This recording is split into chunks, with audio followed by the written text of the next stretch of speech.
ಸಾವಳಗಿ ಪಟ್ಟಣ ಪಂಚಾಯಿತಿ ಆನಂದ್ ನ್ಯಾಮೇಗೌಡ ನೇತೃತ್ವದಲ್ಲಿ ನಿಯೋಗ.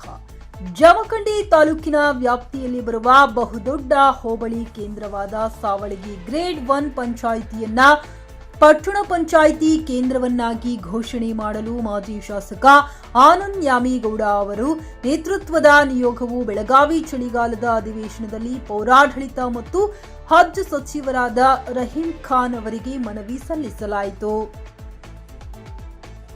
ಸಾವಳಗಿಯು ಪಟ್ಟಣ ಪಂಚಾಯಿತಿ ಕೇಂದ್ರವನ್ನಾಗಿ ಘೋಷಿಸಲು ಎಲ್ಲಾ ರೀತಿಯಿಂದ ಅತ್ಯಂತ ಯೋಗ್ಯ ಸ್ಥಳವಾಗಿದೆ. ಸ್ವತಂತ್ರ ಪೂರ್ವದ ಸಂಸ್ಥಾನಿಕರ ಕಾಲದಲ್ಲಿ ಸಾವಳಗಿ ನಗರವು ತಾಲೂಕಾಗಿ ಐತಿಹಾಸಿಕ ಮಹತ್ವ ಪಡೆದಿದ್ದು, ಜಮಖಂಡಿ ಸಂಸ್ಥಾನದ ರಾಜ್ಯಭಾರವನ್ನ ಸಾವಳಗಿಯಿಂದಲೇ ಮಾಡುತ್ತಿದ್ದರು. ಸ್ವತಂತ್ರ ಹೋರಾಟ ಸಮಯದಲ್ಲಿ ಸ್ವಾತಂತ್ರ್ಯ ಹೋರಾಟಗಾರರ ತವರೂರಾಗಿ ಪ್ರಖ್ಯಾತಿ ಪಡೆದಿತ್ತು. ಈ ಗ್ರಾಮವು ಮಾಜಿ ರಾಷ್ಟ್ರಪತಿ ಶ್ರೀ ಬಿ.ಡಿ. ಜತ್ತಿಯವರ ಜನ್ಮಸ್ಥಳವೂ ಆಗಿದೆ. ಸದರಿ ಗ್ರಾಮವು ಸುಮಾರು 24 ಹಳ್ಳಿಗಳನ್ನ ಒಳಗೊಂಡ ದೊಡ್ಡ ಹೋಬಳಿ ಕೇಂದ್ರವಾಗಿದ್ದು 35ಕ್ಕೂ ಅಧಿಕ ಹಳ್ಳಿಗಳ ಸಂಪರ್ಕ ಹೊಂದಿದೆ.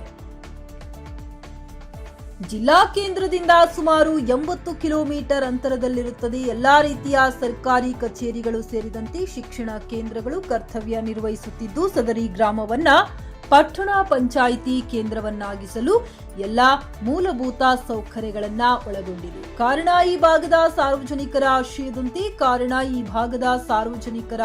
ಆಶಯದಂತೆ ಹಾಗೂ ಆಡಳಿತಾತ್ಮಕ ಹಿತದೃಷ್ಟಿಯಿಂದ ಸಾವಳಗಿ ಗ್ರಾಮವನ್ನ ಪಟ್ಟಣ ಪಂಚಾಯಿತಿ ಕೇಂದ್ರವನ್ನಾಗಿ ಘೋಷಿಸಲು ಮಾಜಿ ಶಾಸಕ ಆನಂದ್ ನ್ಯಾಮೇಗೌಡರು, ಸ್ಥಳೀಯ ಕಾಂಗ್ರೆಸ್ ಮುಖಂಡರಾದ ಅಭಯ್ ಕುಮಾರ್ ನಾಂದ್ರೇಕರ್, ರಾಜು ಮೇಲಿನಕೇರಿ, ಸುಭಾಷ್ ಪಾಟೋಳಿ, ಬಸವರಾಜ್ ಮಾಳಿ, ವಿಠ್ಠಲ್ ಉಮಾರಾಣಿ, ಸಿದ್ದು ಬಂಡಿವಡ್ಡರ್, ಶ್ರೀಕಾಂತ್ ಗೌಳಿ, ಸಂಜು ಪಾಟೋಳಿ, ಶಾಂತು ನ್ಯಾಮೇಗೌಡ, ಗಜಾನನ ಮಾಳಿ, ಪ್ರವೀಣ್ ಮೇಲಿನಕೇರಿ ಮುಂತಾದವರು ಉಪಸ್ಥಿತರಿದ್ದರು.